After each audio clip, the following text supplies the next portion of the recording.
Սա ինչ-որ մեկի հետ է կապված, միգուցե տեղ հասնի, արարիչը բավականին բարկացած է քո գործողությունների վրա, արարիչը բարկացած է ներկապահին քո գործողությունների վրա, տեսնենք ինչի վրա է բարկացած արարիչը քո գործողությունների, մանիպուլյացիա է, դու այն չես ինչ ներկայացնում ես,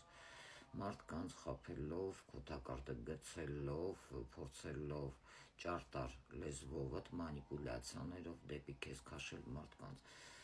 Արարիչը բավականին բարկացած է, որովհետև ինչ վերևում է, մարդին անում է, հետո ստանում է վերևից պատասխանը այնտեղ ներքևում, եւ տեսնենք արարիչը, որ այսպես բարկացած է քեզ վրա, հա, եկեք մի փոքր այս կողմ դնենք, որ տեսնենք արարիչը, քանի որ բարկացած է քեզ վրա, ինչ ես զգուշացնում քեզ արարիչը, որ ֆորտունան կարող է կանգ առնել ոչ ի օգուտ քեզ, դա ճակատագրի հեգնանքն է, կստացի, ֆարտը, հաջողությունը քեզ մոտ կարող է կանգ առնել, եւ դա քեզանից կախված չէ, այլ կախված է արարչից, վերին ուժերն են որոշում, տեսնենք էլ ինչ է, զգուշացնում քեզ արարիչը, տարոյի հետ է որոշ մարդկանց մոտ կապված, որովհետև սա դժվար թե դեբիլները, տգետները հասկանան, որ դու խաղում ես կրակի հետ, տարոն քոնը չի,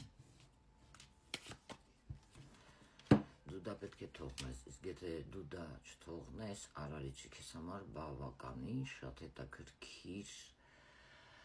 տրանսֆորմացիա է պատրաստել խորը երկար ժամանակով, որպեսզի դու ավարտես դա եւ նոր բան սկսես։ Լավ, իսկ տեսնենք խորհուրդ վերին ուժերի կողմից քեզ ինչպեսի խորհուրդ են։ Իսկ եթե խոսքի օրինակ, լավ, դու որոշում ես շարունակել այդպես չփոխվել, այդ դեպքում արարիչը քեզ էլ ինչպես կհասկացնի դա, տեսնում ես,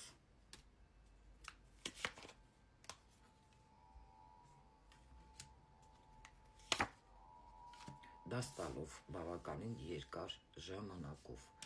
որպեսզի դու դրանից ազատվես, որովհետև այդ դա քոնը չի, երկրորդ անգամ Պլուտոնը հաստատեց,